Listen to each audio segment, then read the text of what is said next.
আমাদের প্রধান দাবি ছিল কোটার যৌক্তিক সংস্কার, যা ইতিমধ্যে সরকার পূরণ করেছেন। সার্বিক স্বার্থে আমরা এই মুহূর্তে থেকে আমাদের কর্মসূচি প্রত্যাহার করছি। জুলাই আন্দোলন ঘিরে গত বছর আজকের দিনে রাজধানীর মিন্টো রোডের ডিবি কার্যালয় থেকে বৈষম্য বিরোধী ছাত্র আন্দোলনের 6 সমন্বয়কে ভিডিও বার্তায় ছাত্র আন্দোলনের সব ধরনের কর্মসূচি প্রত্যাহারের ঘোষণা দিতে বাধ্য করা হয়েছিল।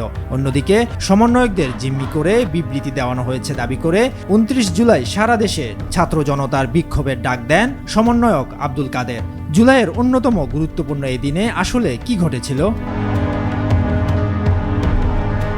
হেফাজতে থাকা অবস্থায় ভিডিও বার্তা দিয়ে কর্মসূচি প্রত্যাহারের কথা বলার পরই জনমনে দানা বাঁধতে থাকে নানা ধরনের শঙ্কার।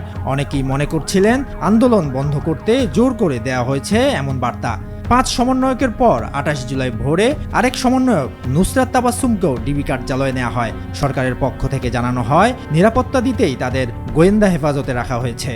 ভিডিওতে আন্দোলনের অন্যতম সমন্বয়ক নাহিদ ইসলামকে লিখিত বক্তব্য পাঠ করতে দেখা যায়, যেখানে কোটা সংস্কারের দাবি পূরণ হওয়ায় বৈষম্য বিরোধী ছাত্র আন্দোলনের সব ধরনের কর্মসূচি প্রত্যাহারের ঘোষণা দেন তিনি। সার্বিক স্বার্থে আমরা এই মুহূর্তে থেকে আমাদের কর্মসূচি প্রত্যাহার করছি। লিখিত বক্তব্য পাঠ করার সময় নাহিদ ইসলামের পরা লুঙ্গি আড়াল করতে রাখা ছিল সংবাদপত্র। এ সময় সমন্বয়ক সার্জিস আলম, হাসনাত আব্দুল্লাহ, আসিফ মাহমুদ সজীব ভুঁইয়া, নুসরাত তাবাসসুম ও সহ সমন্বয়ক আবু বাকের মজুমদার উপস্থিত ছিলেন।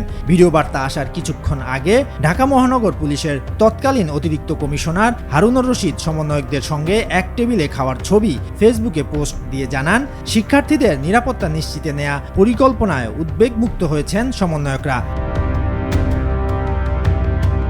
এদিকে সমন্বয়কদের জিম্মি করে এমন বক্তব্য দেওয়ানো হয়েছে বলে জানান মুক্ত থাকা 3 সমন্বয়ক। সেই সঙ্গে সমন্বয়কদের কাছ থেকে জোর করে আন্দোলন প্রত্যাহারের বিবৃতি আদায়, সারা দেশে বিনা বিচারে হত্যা, গুম, খুন, মিথ্যা মামলা ও গণগ্রেফতারের প্রতিবাদে পরদিন সারা দেশে বিক্ষোভ কর্মসূচি ঘোষণা করেন তারা। ঢাকার 8 স্থানে বিক্ষোভ কর্মসূচি ঘোষণা দেওয়া হয়। আন্দোলনের অন্যতম সমন্বয়ক বর্তমানে এনসিপি নেতা সার্জিস আলম জানান, আমাদেরকে বাধ্যতামূলকভাবে আন্দোলন প্রত্যাহারের স্ক্রিপ্ট পড়ানো হয়, তারপর সবাইকে সংগঠিত করে আবার রাজপথে নামার ঘোষণা দেন তিনি। একই দিন আবু সাইদ সহ দেশের বিভিন্ন স্থানে নিহত 34 জনের পরিবারকে জোরপূর্বক গণভবনে এনে তাদের হাতে পারিবারিক সঞ্চয়পত্র এবং নগদ অর্থ তুলে দেন ফ্যাসিস্ট শেখ হাসিনা। আন্দোলন দমনে অব্যাহত ছিল পুলিশের ব্লক রেড অভিযান। এদিন আন্দোলন ঘিরে সহিংসতায় 147 জন মৃত্যুর তথ্য দেন সে সময়কার স্বরাষ্ট্রমন্ত্রী আসাদুজ্জামান খান কামাল, যা সঠিক নয় বলে তা প্রত্যাখ্যান করেন শিক্ষার্থীরা।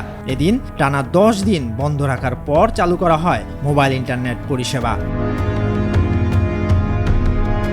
শরীয়তুল্লাহ, বৈশাখী সংবাদ।